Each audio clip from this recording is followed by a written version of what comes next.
अगले साल लोकसभा चुनाव और महंगाई की बढ़ती चुनौती को देखते हुए सरकार फ्री राशन स्कीम को दिसंबर के आगे बढ़ा सकती है। फिलहाल ये स्कीम इस साल दिसंबर तक लागू है। स्कीम के तहत 81 करोड़ से ज़्यादा लोगों को फ्री राशन की सप्लाई की जाती है। इस योजना की शुरुआत कोरोना काल में हुई थी, लेकिन इसके बाद इसे बढ़ाकर पिछले साल दिसंबर तक लागू किया गया था।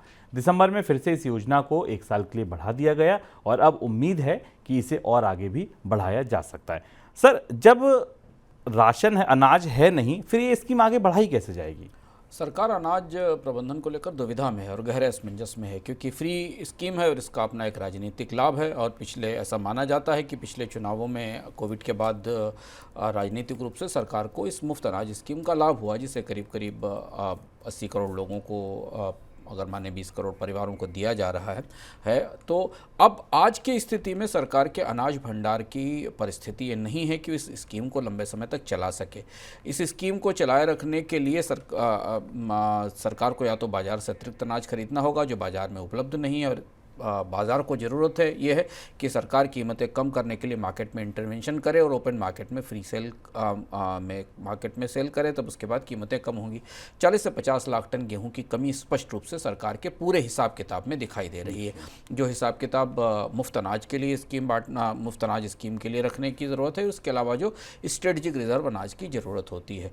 लेकिन अब दबाव ये है कि इस स्कीम को चुनाव तक जारी रखना है, और इसलिए पूरा का पूरा खाद्य महकमा इस उलझन में फंसा हुआ है कि इसका रास्ता कैसे निकाला जाएगा। शायद आयात की नौबत आएगी। सरकार को गेहूं आयात करना पड़ेगा अगर उसे ये मुफ्त अनाज की स्कीम अगले साल तक चलानी है, क्योंकि 40 से 50 लाख टन गेहूं अभी फ़िलहाल बाज़ार में उपलब्ध नहीं है। पिछले साल से लगातार सरकार इस कोशिश में है, और ये आयात हो सकता है रूस से किया जाए, क्योंकि गवर्नमेंट टू गवर्नमेंट बेसिस पर आयात करने में शायद भारत को थोड़ा सस्ता गेहूँ मिल सकेगा। तो या तो वो आयातित गेहूँ अनाज स्कीम के तहत आकर हमारे लोगों के पहुँच पहुँचेगा, या सरकार बाजार में गेहूं के आयात को उदार करेगी। इन दो विकल्पों के बीच में अभी बातचीत कहीं फंसी हुई है।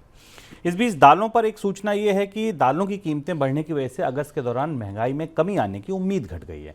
अगस्त के दौरान अधिकतर दालों की कीमत तेजी देखी जा रही है। उपभोक्ता विभाग के आंकड़े बता रहे हैं कि 1 अगस्त से 16 अगस्त यानी आज तक, कल तक के जो आंकड़े हैं, दिल्ली में अरहर की दाल में करीब 5% की तेजी आ चुकी है। इस दौरान उड़द और चने दाल के भाव भी लगातार बढ़ रहे हैं। जुलाई के दौरान दालों की जो कीमत थी वो भी बढ़ी थी, और अब अगस्त में भी ये बढ़ोतरी जारी रहने की आशंका है।